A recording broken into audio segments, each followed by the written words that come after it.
So move on to the next section, right? We'll go to round through set of questions through the panelists again.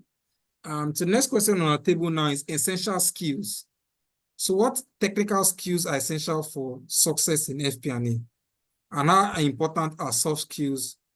And which ones are most crucial? Yeah. So I think right now, instead of going 3 people to talk about it, 2 will just talk about the questions going forward, just to manage time. So I know that we plan to have just 2 hours for the webinar. By my time, we are just 2 minutes to exactly 5 o'clock, which is when the webinar should end. But there's still a lot to discuss. So we just shorten it by just allowing only 2 of the panelists talk about a particular question and just be rotated among themselves, right? Just to manage time. All right. Okay.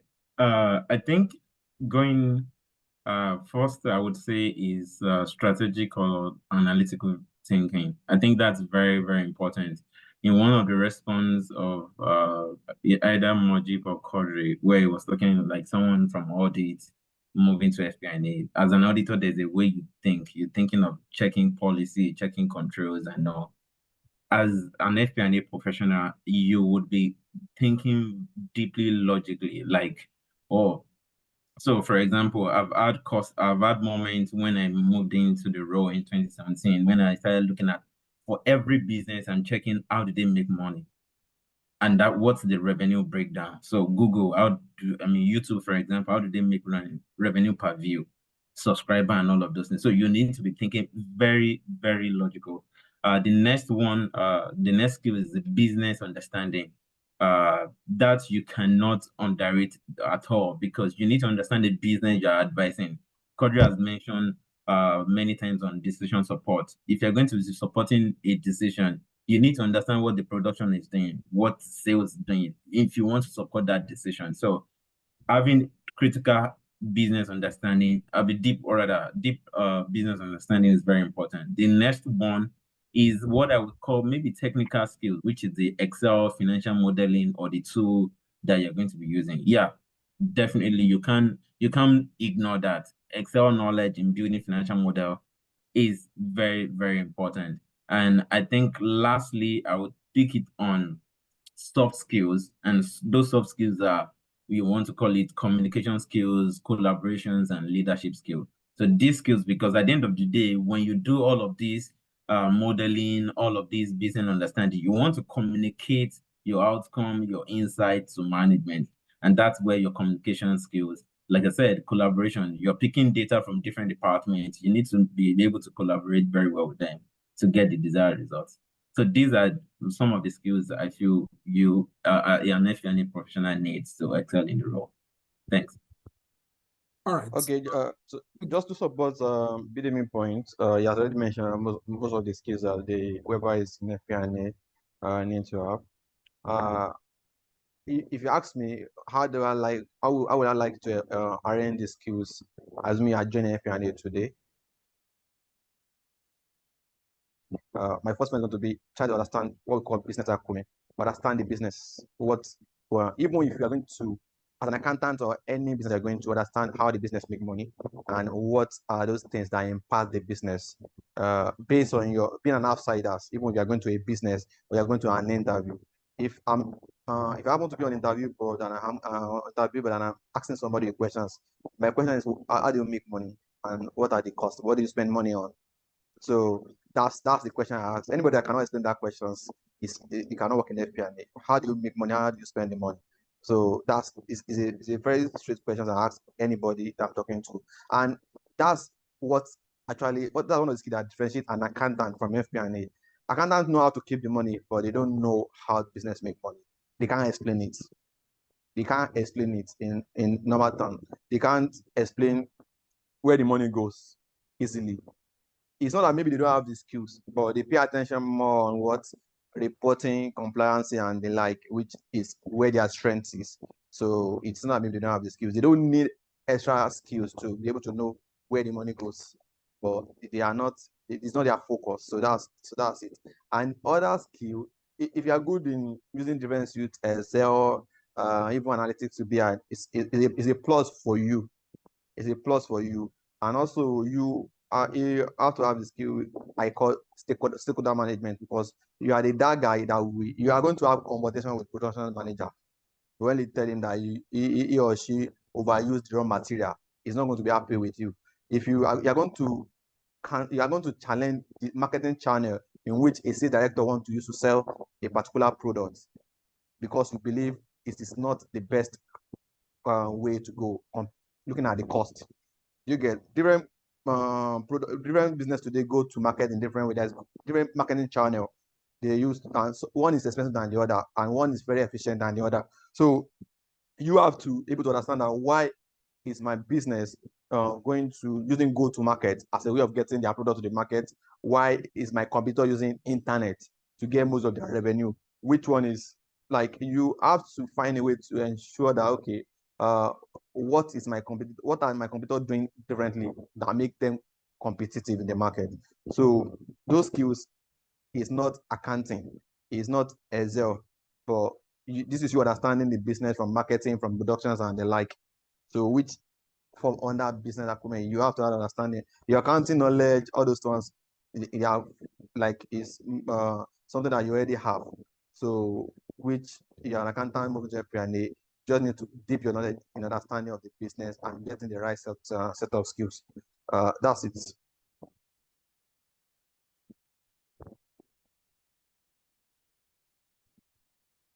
All right, thanks, Quadri, and thanks, Bidemi, for that. So I think the next piece of question is learning and development.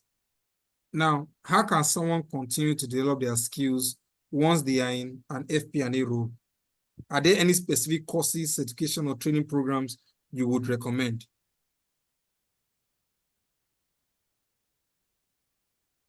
Yeah. So learning and development. Yeah, continue. For me, and I think I don't think there's just one way to the market, right? I think that's probably what they say. Some people do not necessarily like the classroom approach, right? And you mentioned something about YouTube, going to Google. I think that's a very, very important and undervalued way of learning some of these things, right? You could continuously learn by finding out what is the latest. These things can be free, right? I think for me personally, it's been one way I've learned in this profession, right? I'm not necessarily too much of a classroom person, but going to YouTube, going to Google, if I hear something, if someone mentions something, if they say, oh, this, if I hear maybe cohort analysis, or I just hear something, next thing I go and Google it, try to understand what that is, understand how it can affect what I'm doing, or if it's something I can add to what I'm doing, right?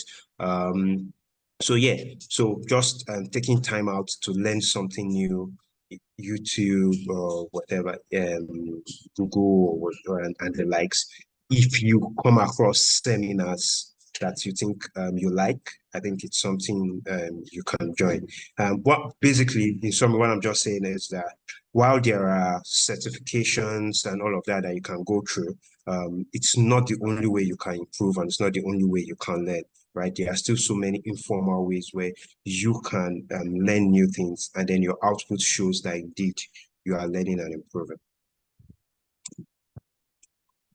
Sorry. All right, thanks, Mujibayo. Bidemi, Quadri, do you want to add anything in terms of learning and development?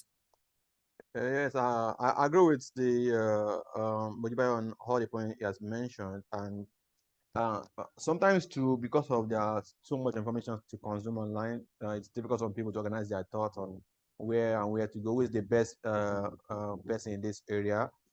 Which means it can also like talking to people already in that area, like more like getting yourself a mentor in FP&A who has the knowledge, can tell you that, okay, check out this particular person on YouTube. He has a quality material on analysis, valuations, on the like. So those things reduce your like, it make you focus on some of the things that you need to get online, and also talking to them as well. You when you talk to somebody in a particular field, they tell you what's the latest, what are the things that they do. So you get to know that, okay, I joined this company and they don't have this, and these are the things I do. So, and also talking to them in the context of your training through high camp, you will know that, okay, I actually learn about costing process, I learn about certain things. All those things actually in practice if you work in manufacturing.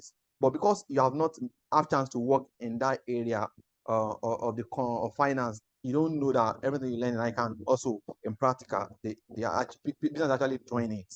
So having a mentor to provide a guidance for you on where you can get the best material, who is the best resource person that you can talk to, what exam can you take, like IFM exams and like, what are the skills and how can you easily also ace interview that has to do with FP&A. So all those things we also help whoever is have interest in joining FP&A. All right, thanks, Corey, for that. So next piece we'll talk about is challenges and opportunities. So what are the common challenges that an FP&A professional faces, and how do you stay updated with industry trend and changes in the financial regulation? I think I would say that maybe breaking the challenges into two. Number one is for people trying to pivot. In addition to all that we've said, without discarding any of them, it's in terms of the practical experience. So, for example, I've had cause to discuss with the host one time where we're thinking of developing case studies. Because the truth of the matter is, for an auditor that is trying to pivot, it would have done CFI, would have done FMI, but it still needs practical knowledge. And those practical knowledge, except if you're on the job, you might not be able to, demonstrate it. So having case study developed that would start to make you think. So if you see a case study on project finance or investment appraiser, I think that's one challenge, which based on my understanding so far, I've not seen many bodies or many websites or whatever coming up with those case studies that is accessible to people. That's for people transitioning. For people like FP&A in the field, my top two experience has been stakeholder management. Like Quadri said, you have to be very smart in managing people, because your role sometimes might be misinterpreted by many departments. So managing people, and then I think ultimately that's it for me, stakeholder management, because at that level you already know the technical skill and all, but it's convincing many stakeholders that this is the right thing based on obviously your data support process. I think you asked the other question. I've forgotten what the last question is. Yeah, Challenges. Challenge. So I think I talked about challenges. How do you stay updated with industry trend and changes in the financial regulation? Staying updated for me is in line with what Corey said about following people. So there are people I follow on social media platform, like the author of Financial Modeling for Dummy. I've forgotten her name. Nicholas. There are a lot of people. Victor Ogundele, which some of us might know. These are the people I follow because one is you would see things they are doing. In recent time, I've started seeing things around online real-time business insights. Most times, based on what I've done in the past, is doing what has happened where you need to get the data, you need to refresh. But now it's like based on the big data you have, you want to be churning out online real-time. These are the trends coming up now. FP&A, cloud computing. These are the things people are talking about. So, and how do I know about those things? Is by following these people and platform where they start to speak about things in that line. Yep. Just to add to what someone said on challenges. So I think what challenges on the job sometimes could be data, which you just alluded to now. If you have the wrong data, you give out the wrong analysis and wrong decisions will be made. depending on the organization you have, I've worked in a position where sometimes the data is so large and then you have challenges trying to get it or others get the accurate data to make the right decisions. And if you don't have a data analyst, then you are forced to become one to now start knowing the data, Power BI and Tableau, so that you can just get the data into a sensible format. So that's, I think, a very significant challenge that many organizations also face, just getting the right data so that you can make informed analysis and decisions.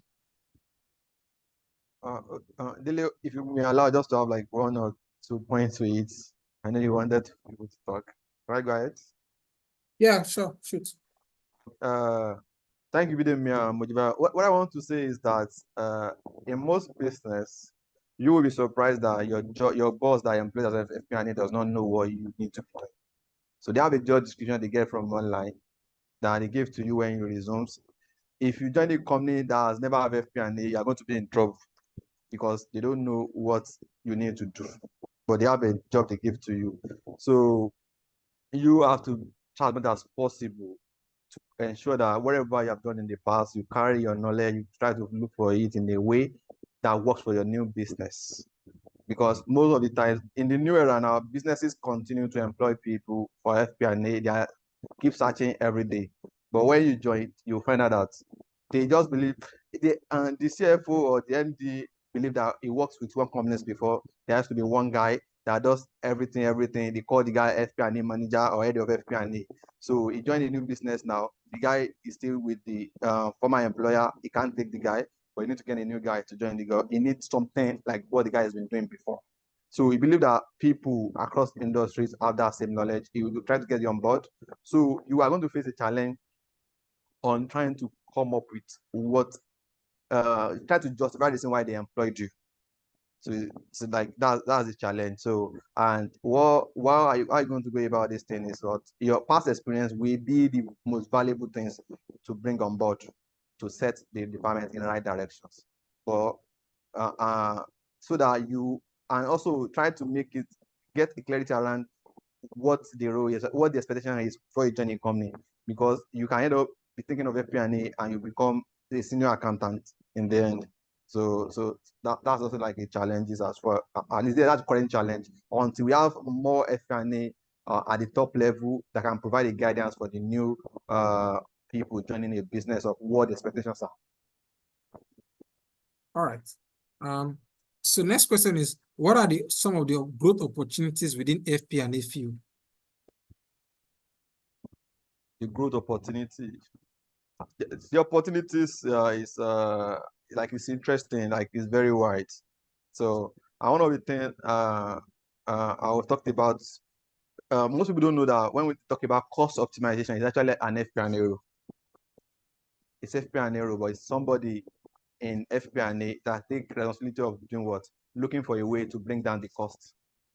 So in business, for instance, for context, some business has a machine that you're using for the last 10 years now. If you look at that machine, the cost of repairing the machine in the last 5 years already is better that you go to market and buy the new one. So, but it's an needing cost. Nobody go into it, take it as a project. But FP&A guy, which is like a cost optimization specialist in FP&A, we have this particular machine producing this particular product for us. Can we see the history of this maintenance? Can we see the maintenance cost for this machine in the last 5 years? And see if I'm replacing the machine today, or I continue to use it for the next 5 years, what is the cost benefit for the business?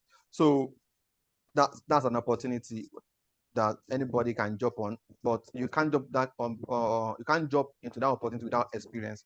The opportunity that is there, looking at the FP&A, have a chance because of the have a chance to grow and become a CFO faster.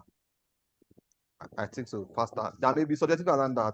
I'm not saying financial controller cannot become a CFO, but the thinking, the strength that FP&A guy will build, he may be in better positions to lead the business. Because FP&A guy will have commercial experience.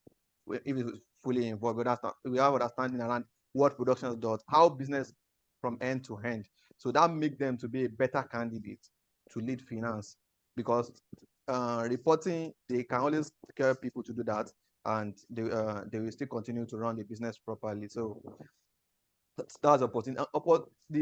as FP&A guy, you get opportunity to be a finance manager, FP&A manager, head of FP&A, even the CFO, can be deputy CFO. So yeah, you're going to are going to be the part of the most visible people. I call them MPV in a company.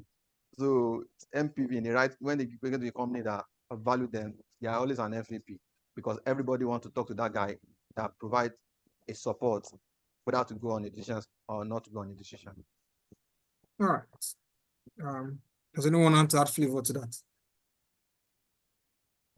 I think I would say that in addition to what you said, truly, yeah, in terms of career opportunity, it's for me, the peak obviously is the CEO. You have the opportunity to become a CEO, COO, in addition to what you have said, because the truth is you are expected to have deeper understanding of the business, all aspects of the business, and by virtue of the role you play in helping the business achieve their goals in details, you will definitely become the go-to person to become a CFO, to become head of FP&A, head of strategy, because that's one thing I'm beginning to see now. People are now having head of strategy, which is almost like the FP&A and CEO, CEO. So I think the opportunities are just unlimited in terms of what you can tap in as an FP&A person. Thank you. All right, thanks for that. So I think for us, the next question that comes to mind now is, now we're going to the place we want to advise people. What advice for aspiring professionals that want to get started? Right, we've kind of answered that question, but yeah. So what are your advice? What advice would you give to someone considering a career in FP&A? And how can one transition from another finance role into FP&A? I know we've kind of answered this question, but just to give it a cleaner picture.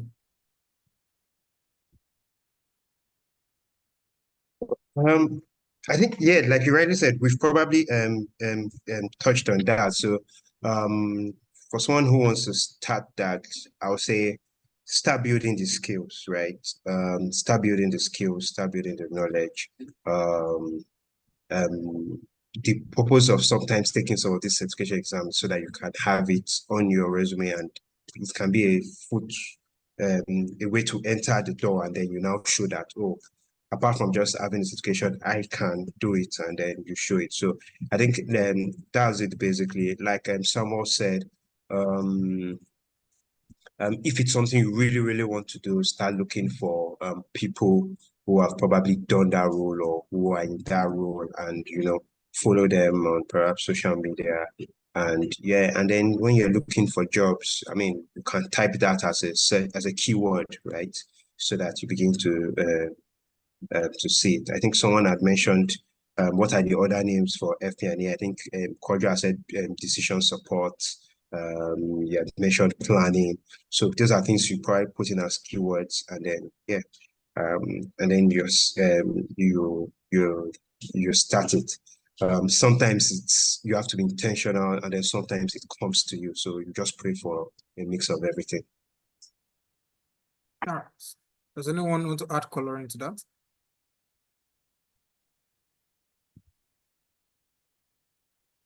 All right. So I think the next one is still on your personal experience and career highlights. But it'd be nice to hear from three of you. Can you share some of your most rewarding experience in your FP&A career? And what project or accomplishment are you most proud of?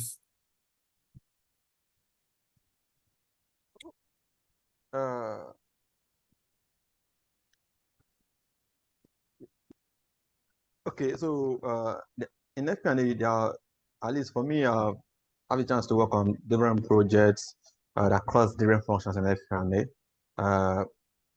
One of the highlights for me, at least probably like have a chance to be the model for expansion to a new country.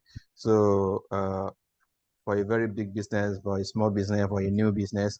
So at least across, if not like 5 sectors in total, more than that. So it's a field to say that, okay, I can talk about what happened in transport, how end to end, how they make money. It's an interesting to talk about manufacturing from start to finish.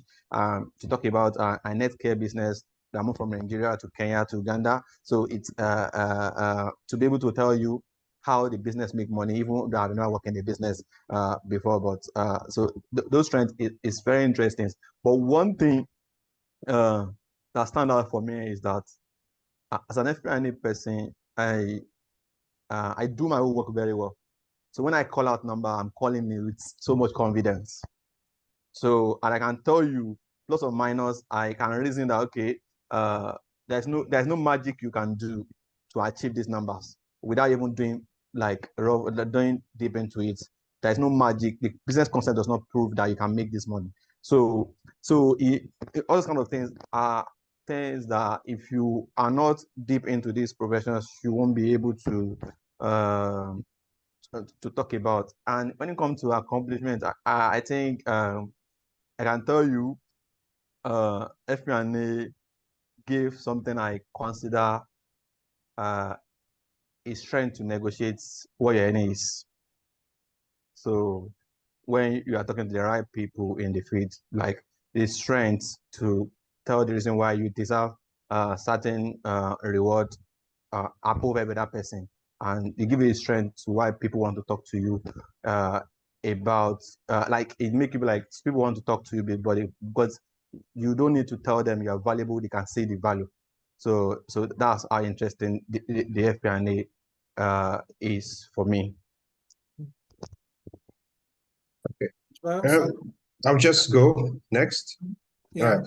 I think for me, I mean, yeah, like Claire said, I mean, there are many interesting things perhaps you've done, but I think for me, one that probably stand out is that I was opportune to work on analysis of a product mix, right?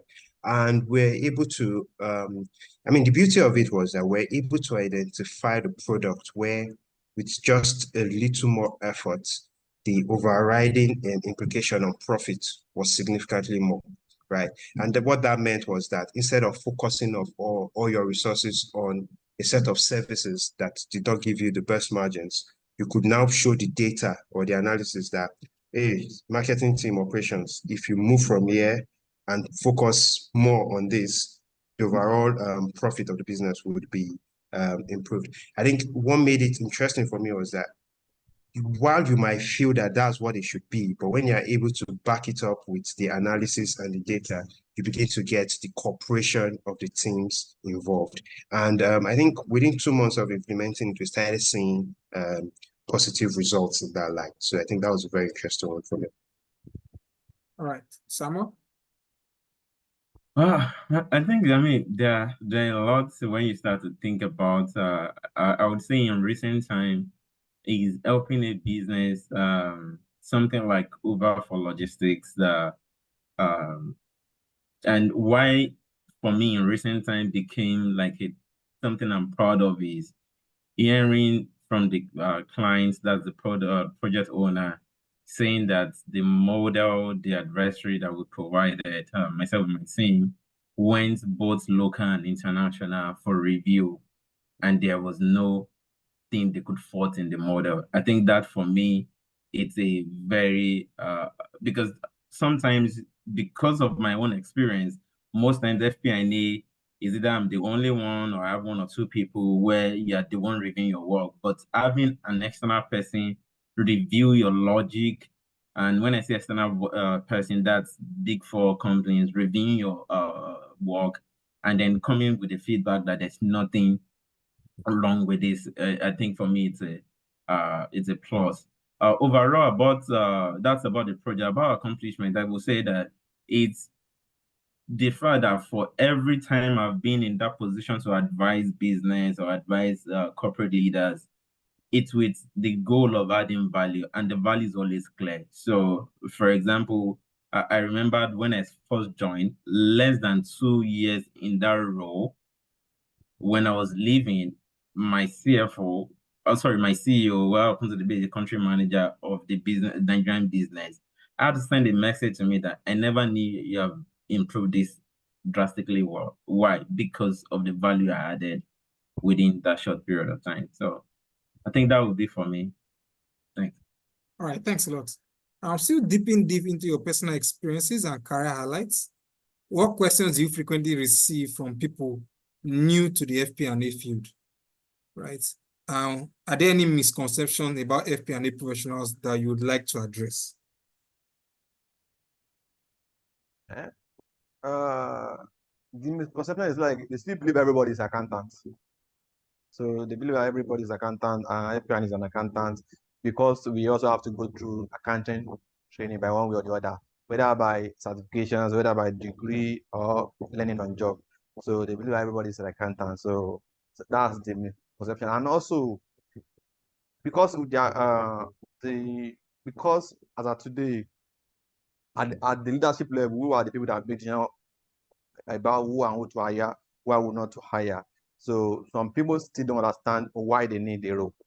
So because they believe that financial controller can do the budgets, so and they can report and business is fine. And that's why some business actually run out of business, because there are many things hidden behind the number that nobody could explain it, because there is no deep dive into the number. So the misconception is basically just seeing it for more advocacy, more understanding of what the role truly is, other than trying to join it with financial controller role.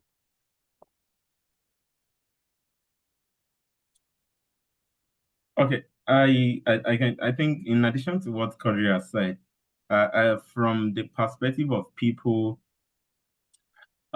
looking up to the role, trying to join, I think one few things I always speak up is some people think it's all about Excel, that if you know Excel, that's all. No. Excel plays a lot, significant role in it, but it's not just about Excel.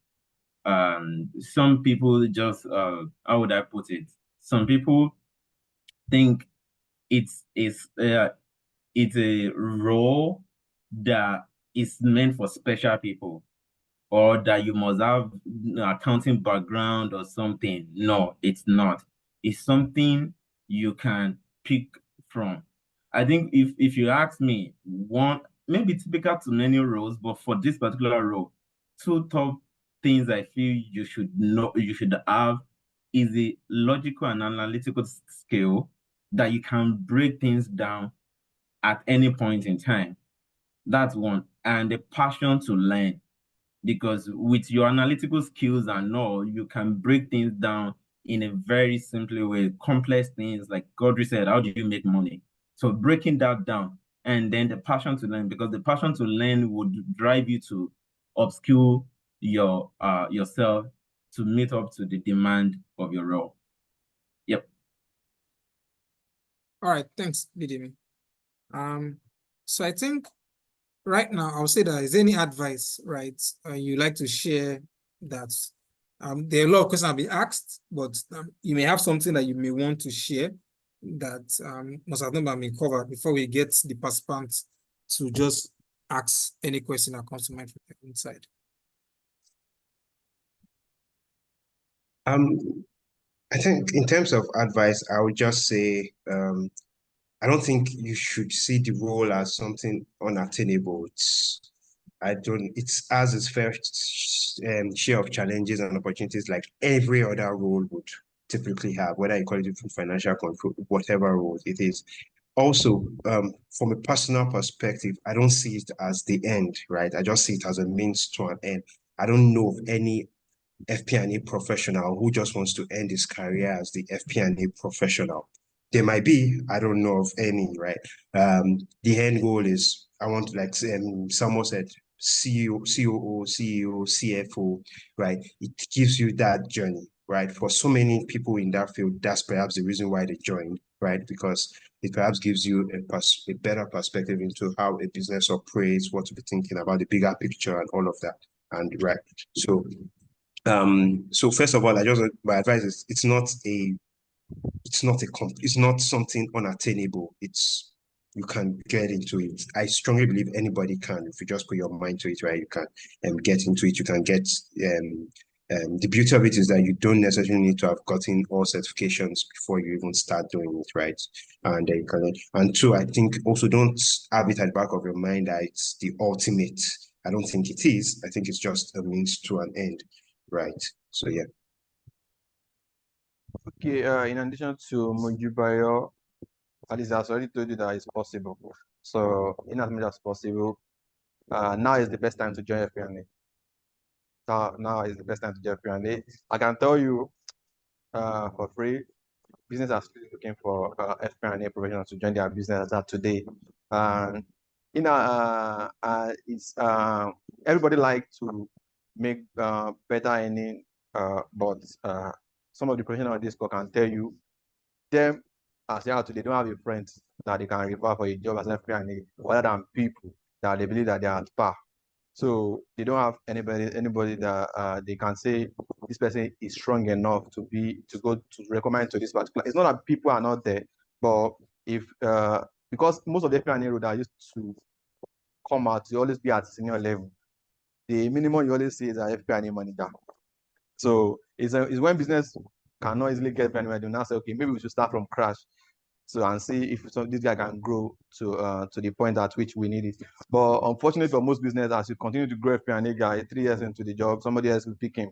So and you have to start again. So those things are there. But I can tell you, FP&A look like the future, and business are now trying to understand why they need to have that role, and also we are in the era of data that people make decisions with data. So people ensure that data. So FP&A is the one from finance side is the one that is advising the business on what their data means and what they can do to change the situation of the business based on those data available.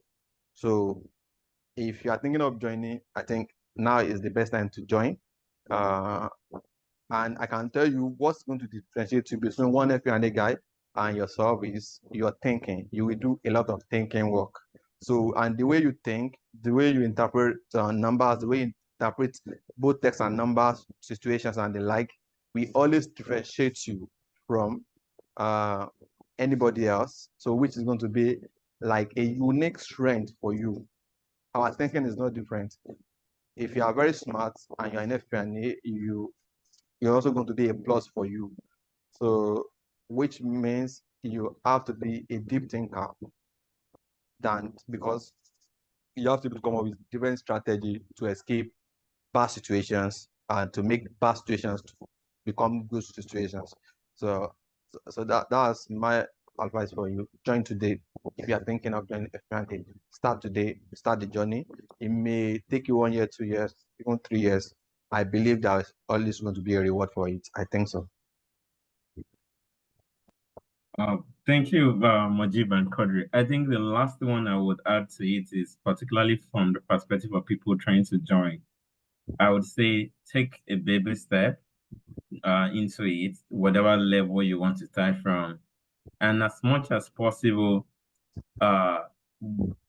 document your steps. And when I say step, maybe I should use the word achievement. So now there are websites where you can upload, well, maybe you did you built a financial model for maybe Nestle. Just let's even say horizontal and vertical analysis. Start documenting that, because that's when people start to see, oh, you need data. You could type online websites that can give you data. Maybe you're trying to do some insight, document that, because in that way, people can see what you have done, and obviously you too can start to see your achievement, your past record, and you continue to work on it. So as much as you want to come into it, having that roadmap on, okay, these are the ways, these are what I'm going to be doing in the next 3 months, 6 months and all, then documenting that your process so that people can see and you can demonstrate to people. That would, in addition to what Mujib and Quadri said, would help a lot. Thanks. All right, thanks a lot. All right, so I think we've covered all questions, right? But let's give room for participants to also ask any questions before we close up.